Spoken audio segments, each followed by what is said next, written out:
So I'm going to teach you guys how to change the skin tone of your subject. So kind of like this. This is a little intense and not perfect, so I'm going to fix this. First things first, I had to fix the fingernail. This one fell off. So I'm going to create a new copy of all of these layers. Command, Option, Shift, E. We'll copy everything and create a new layer based on everything that's currently visible. Okay, I'm going to go ahead and select her skin by using the camera raw filter. So the camera raw filter specifically has a pretty unique tool I like to take advantage of. And the selection, people are really familiar with the selecting the subject, but I don't want to select everything necessarily. I just want to select her skin. So we'll just select face and body, and obviously it's not perfect. You know, you see little bits here and here. There's, you know, some overlay here, definitely. And so we'll fix that. But for now, we'll just create that. And let's take a little closer look. Command plus and minus is how I go about doing things, but you know, do you? All right, so yeah, like definitely the fingernails have some shit on it. This ring, like it's very blotchy. So like in order to fix that, let's go ahead and maybe let's see the brush to start.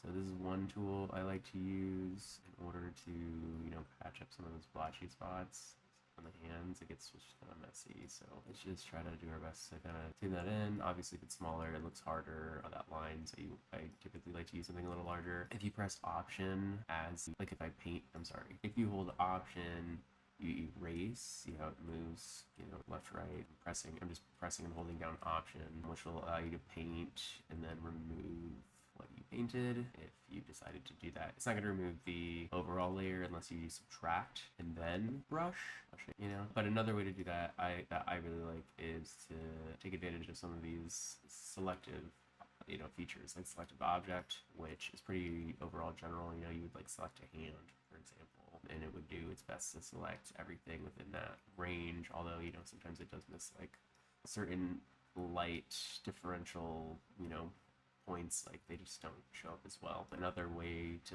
remove things is by color range, which is the tool I use a lot. This one might be a little tricky, like the hair is blonde, right? But so I could argue that like her natural skin color is close to, like, I mean, she's a light skinned person, you know, blonde hair, tonally they're in the same range. So sometimes they pick up similarly, so you have to be careful, like see like around the hair there, but you can kind of refine it and do what you need to do to make it look best. And yeah, so let's just tone everything up. So let's just see here. Yeah, there's a lot that I feel like I need to touch up on. So I'm going to start doing that with a brush. Where his finger, put some love.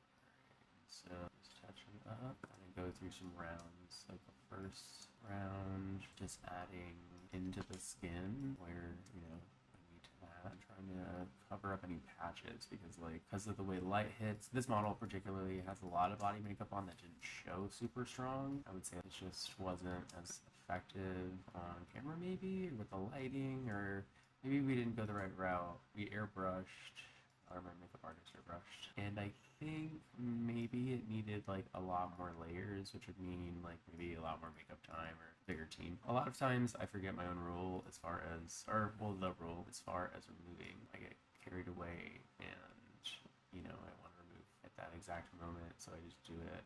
Easily distracted. Yeah. Another way to have done that would have been the object selection tool, but sometimes I've noticed it's a little not perfect, so always use it. And then sometimes you have to make, you know, the sacrifice of like getting a little messy, you know, like taking some time to, more time than you like necessarily, to do certain spots or area just for, you know, like look at all of this red that's actually in between the fingers, because there's like a hue glow and I don't want to affect that. So like we're just gonna touch that up, and because it's like an airbrush, you know, like the edges, like I accidentally erased some of it, but it's not the end of the world. It's still gonna apply to the overall skin. So use, I'm noticing, I feel like the mask is actually really good. I feel like one thing I'll definitely do is I like to go around the hair, because it's like anything that's super close, you just want to be really careful that you're not, you know what I mean? Yeah, we could use a little, just do that. Yeah, like the legs, the skin is not very even. Some more hit the brush, but I'm back. I'm just using my mouse and then using the stylus to do this. I did try using a stylus for this actually, and I on my iPad, and I did not like it. Personally, I found it was just a little too. It just added so much more time. It was just more tedious than I thought it was going to be. I thought it was actually going to be the faster option, and that this route would be, more difficult. But I've found that is not the case. Maybe it's just me personally. Maybe I'm better with the mouse, but yeah, not in love with the pen. That's there. I promise the brush tool or the object selection is decent. It's just not in this particular image. That's not.